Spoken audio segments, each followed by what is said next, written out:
ರಾಜ್ಯದಲ್ಲಿ ಹುಡುಕಿದಷ್ಟು ಶಂಕಿತ ಉಗ್ರರ ಜಾಡು ಪತ್ತೆ ಆಗ್ತಾನೆ ಇದೆ. ಅದರಲ್ಲೂ ಪಿಎಫ್ಐನ ಕೆಲವರಿಗೆ ಟೆರರ್ ಸಂಪರ್ಕ ಇತ್ತು ಅನ್ನುವಂಥದ್ದು ಈಗ ಸಿಕ್ಕಿರುವಂತ ಲೇಟೆಸ್ಟ್ ಮಾಹಿತಿ.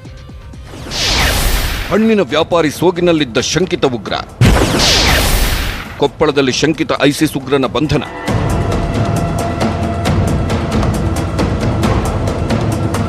ಶಿವಮೊಗ್ಗದಲ್ಲಿ ಶಂಕಿತ ಉಗ್ರ ಮಾಜ್ ಹಾಗೂ ಯಾಸಿನ್ ಜೊತೆ ಸಂಪರ್ಕ ಹೊಂದಿದ್ದ ಶಂಕಿತ ಉಗ್ರ ಈತ.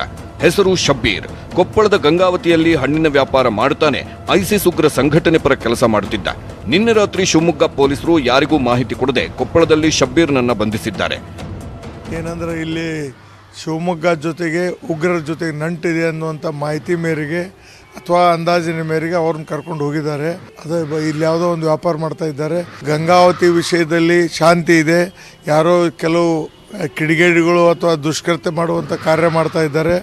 ನಾನು ಈಗಾಗಲೇ ನಮ್ಮ ಪೊಲೀಸ್ ಇಲಾಖೆ ಟೈಲರಿಂಗ್ ಕಲಿಯೋದಕ್ಕೆ ಸಾವಿರಾರು ರೂಪಾಯಿ ಖರ್ಚು ಮಾಡಬೇಕು ಅಂತ ಚಿಂತೆ ಮಾಡ್ತಿದ್ದೀರಾ? ಫ್ರೀಡಮ್ ಆ್ಯಪ್ ಅನ್ನು ಡೌನ್ಲೋಡ್ ಮಾಡಿ 40 ಗಂಟೆಯ ಟೈಲರಿಂಗ್ ಕೋರ್ಸ್ ವಾಚ್ ಮಾಡಿ ನಿಮ್ಮದೇ ಆದ ಟೈಲರಿಂಗ್ ಬಿಸ್ನೆಸ್ ಶುರು ಮಾಡಿ. ಜೊತೆಗೆ ಮಾತನಾಡಿ ಯಾರೇ ಉಗ್ರರ ಜೊತೆಗೆ ನಂಟಿರ್ಬೋದು ಅಥವಾ ಈ ಸ್ಫೋಟಕ ವಸ್ತುಗಳನ್ನು ತಯಾರು ಮಾಡುವಂಥವ್ರು ಇರ್ಬೋದು, ಅವ್ರ ಮೇಲೆ ಕೂಡಲೇ ಕ್ರಮವನ್ನು ತೆಗೆದುಕೊಳ್ಳಬೇಕು. ಶಿವಮೊಗ್ಗ ಶಂಕಿತ ಉಗ್ರರು ಮತ್ತೆ ಖಾಕಿ ಕಸ್ಟಡಿಗೆ.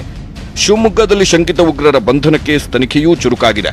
ಬಂಧಿತ ಶಂಕಿತರನ್ನ ಇವತ್ತು ಮತ್ತೆ ಮೆಡಿಕಲ್ ಚೆಕಪ್ ಮಾಡಿಸಿ ಕೋರ್ಟ್ಗೆ ಹಾಜರುಪಡಿಸಿದ್ರು. ಕೋರ್ಟ್ ಮತ್ತೆ 5 ದಿನದ ಕಾಲ ಪೊಲೀಸ್ ಕಸ್ಟಡಿಗೆ ಕೊಟ್ಟಿದೆ. ಕಸ್ಟಡಿ ಪೀರಿಯಡ್ ನಮ್ಮದು ಮುಗಿದಿರೋ ಕಾರಣದಿಂದ ಅವ್ರಿಗೆ ಮತ್ತೆ ಮೆಡಿಕಲ್ ಮಾಡಿಬಿಟ್ಟು ಕೋರ್ಟ್ಗೆ ಹಾಜರುಪಡಿಸಿ ಮತ್ತೊಮ್ಮೆ ಕಸ್ಟಡಿಗೆ ಕೇಳಿದ್ದೀವಿ. ಈಗ ನಮ್ಗೆ 30ನೇ ತಾರೀಕು ತನಕ ಕಸ್ಟಡಿ ಸಿಕ್ಕಿದೆ.